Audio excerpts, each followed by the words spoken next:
देखिए, मैं उत्तर प्रदेश के और देश के ऐसे तमाम मीडिया चैनलों को बधाई दूंगा जिन्होंने कम से कम सच को दिखाने में अपने अपने स्ट्रिंगर से, अपने अपने जो वीडियो जर्नलिस्ट हैं उनसे उसकी वहाँ पर मौजूदगी को पूरी दुनिया के सामने दिखाया। और जब मौजूदगी दिख गई तो शासन को, प्रशासन को उस व्यक्ति को संज्ञान में लेकर गिरफ्तार करना पड़ा जो उस समय गाड़ी को चला रहा था। तो मैं तो ये कहूँगा कि ऐसे रईसज़ादों को सबक मिलना चाहिए जो रात में ऐसे तमाम लोग जिनके घरों में छत नहीं होती, फुटपाथ को अपना घर समझ के रात में लेटे बैठे आराम कर रहे होते हैं और अचानक से उनके सामने कोई भी लेम्बोर्गिनी और कोई भी BMW, ऑडी इस तरह की महंगी गाड़ी हिट एंड रन करके या तो उनको समाप्त करके चली जाती है या उनको घायल करके चली जाती है। और उसके बाद जब पकड़े जाते हैं तो ड्राइवर का मैनिपुलेशन लगातार होता है कि साहब ये नहीं थे, यहाँ पे ये बैठे थे, और उसके बाद वही जो खाना पूर्ति कागज़ों में होती वो करके जो मेन आरोपी होता है उसको रिलीफ मिल जाता है। लेकिन अब की ऐसा हुआ कि चैनल्स ने ऐसे रईसज़ादों के खिलाफ अपना कर्तव्य समझा और उसको बेनकाब किया, और बेनकाब करने के बाद अंततः आज वो गिरफ्तार हो गया। बीजेपी तो कह रही है कि सत्ता और कानून अपना काम, कानून अभी हर जगह काम करता है और कानून से खिलवाड़ का किसी को अधिकार नहीं। बिल्कुल नहीं है। ये बीजेपी कहती कुछ है और करती कुछ है। सत्ता, कानून और कानून व्यवस्था अगर बहुत अच्छी होती तो बजट का 9वें साल में बजट का 50% 44,000 करोड़ एलोकेशन कानून व्यवस्था के लिए नहीं होता। आप बताइए कि 9 साल की सरकार और ज़ीरो टॉलरेंस की बात करने वाली सरकार और आज बजट का 50% कानून व्यवस्था को सही करने में पेश कर रही है, ये तो बड़े शर्म की बात है।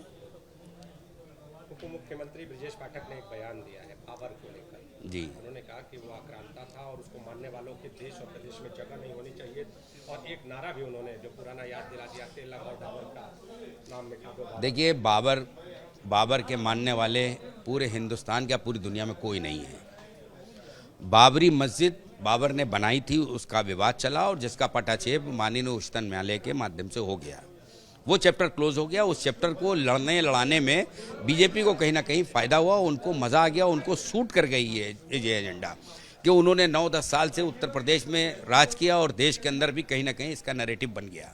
तो अब उनको ये सब चीज़ें जो सूट कर गई तो उन्होंने अपने ही आदमी को प्रोजेक्ट करके, जहाँ पे वेस्ट बंगाल में आज तक सत्ता के आसपास भी नहीं आ पाए थे, तमाम नफरती एजेंडे लाए। अंततः अब जब उन्हें लग रहा है कि उन्होंने सोचा कि लाओ एक बार ये भी एक ट्रम्प कार्ड खेल के इस आदमी को फंडिंग कर दो जो हमारे यहाँ 2019 का लोकसभा का प्रत्याशी था, उसके माध्यम से एक बाबरी मस्जिद के नाम को कम ऐसे लोगों को जो मासूम टाइप के ग्रामीण के मुसलमान हैं उनमें एक मैसेज दो।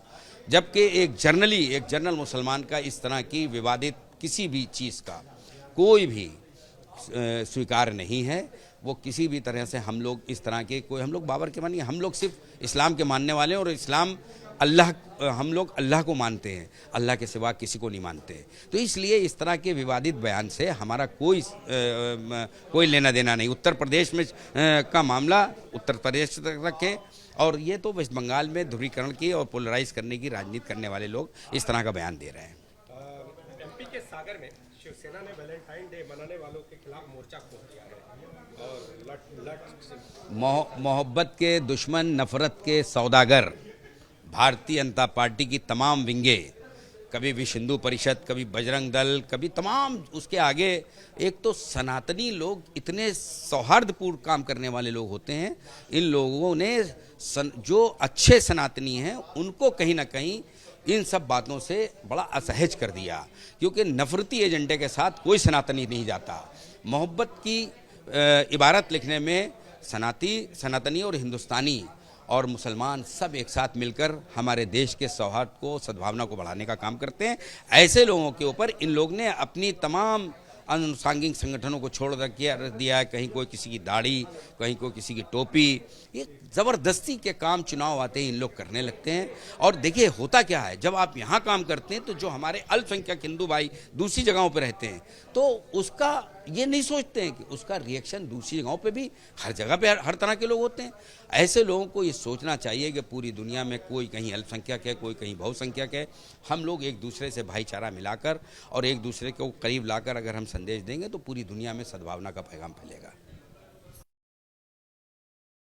महाराष्ट्र के लातूर में धार्मिक आधार पर यात्री से मारपीट की बात सामने आई है। देखिए, ये जितने भी इस तरह के लोग जो नफरती एजेंडे को पूरे देश में बढ़ा रहे हैं, आदमी की पहचान देख के मॉब लिंचिंग कर रहे हैं, ये देश के लिए एक गंभीर सवाल है। और इस पर राजनीति करने वाले जो नफरती राजनीति कर रहे हैं उनको गंभीरता से सोचना चाहिए कि तमाम ऐसे हमारे भाई जो कहीं पे अल्पसंख्यक हैं वो असुरक्षित अपने आप को महसूस करते हैं, जाके उनके दिलों से पूछो। लगातार दूसरे देशों से खबरें आती हैं कि अल्पसंख्यकों पर इस तरह के वार हो रहे हैं। तो ये सारी चीज़ों की जिम्मेदार भारतीय जनता पार्टी और उसके अनुषंगिक संगठन हैं। असम में बदरुद्दीन अजमल जी, इन्होंने निशाना साधा है। बीजेपी का जो विवादित पोस्ट सामने आया था उसको सोशल मीडिया जो कन्वीनर है उसको पार्टी से निकाला गया है। हेमंता विश्व शर्मा देखिए, बीजेपी के असम के ट्विटर हैंडल से प्रदेश के इसको पोस्ट किया गया था, तो वो ट्विटर हैंडल या उनके फेसबुक या उनके जिस भी प्लेटफॉर्म से उसको पोस्ट किया गया था, तो ये बीजेपी की कंसर्ट से हुआ था। बीजेपी के प्रदेश अध्यक्ष को निकालें, बीजेपी की सारी बॉडी को वहाँ से भंग करें, तब एक मैसेज जाएगा कि ये गलती थी। एक छोटे से प्यादे को आपने सोशल मीडिया के आपने उठा के उसको टर्मिनेट कर दिया और पोस्ट हटा दी, और अपनी गलती जब पूरी दुनिया में आपको लानत भेजने लगे, तो पूरी दुनिया आपके इस कृत्य से के ऊपर थूकने लगी, तो आपको लगा ये हमसे गलती बहुत बड़ी हो गई। तो आपने सिर्फ एक छोटे से प्यादे को क्यों, आप पूरी इकाई को भंग कीजिए और नई इकाई का गठन कीजिए और एक मैसेज दीजिए कि इस तरह के पोस्टों को और इस तरह की नफरती बयानबाजी को कोई स्वीकार नहीं करेगा।